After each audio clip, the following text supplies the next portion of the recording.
Hi, I'm Diane Ceballos. Some of the enemy's favorite weapons are lies. One of the most common lies that I hear really often in coaching is, I'm not good enough.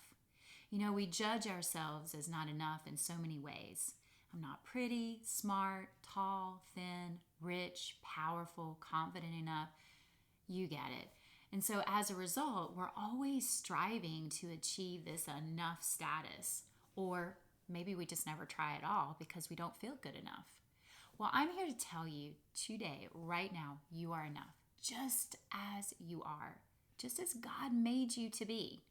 It doesn't mean that you've achieved the enough status because you've worked long enough, you've volunteered enough, you've tried hard enough, you've purchased enough, studied enough, or even prayed enough. You don't have to be more or do more or buy more to be enough. You see, being enough is it's not about anything that you've done, but what God has done. Now, I'm not saying that you should stop praying, serving, achieving, growing, and learning. Not at all.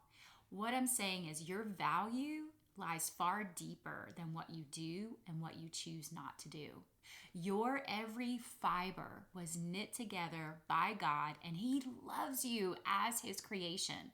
That can never be taken away or undone. It's so easy to fall into the trap of thinking your worth as a person comes from what you do instead of who you are.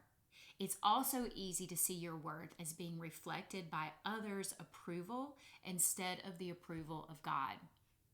So if you always compare yourself to others or seek approval outside of yourself, you will always feel not enough. Why?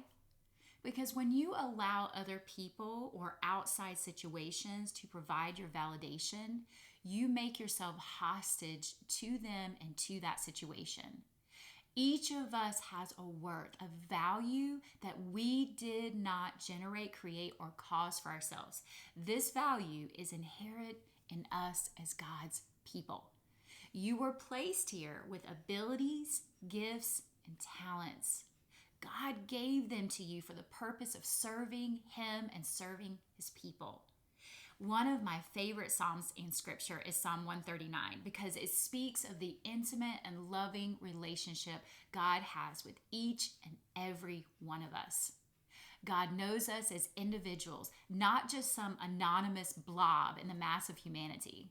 He knows your name and everything about you. Your self-worth is connected to who you are, who God designed you to be, and more importantly, whose you are. So if you struggle with a sense of self-worth, lack of purpose, maybe you're an overachiever or perfectionist, and you want to learn more about your spiritual gifts and how to use them for God's purpose, schedule a 70-minute introductory call today.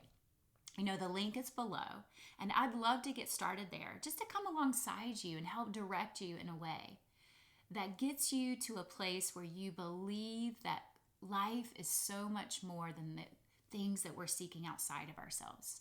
And if you want more information on my coaching series, visit dianeceballos.com/coaching.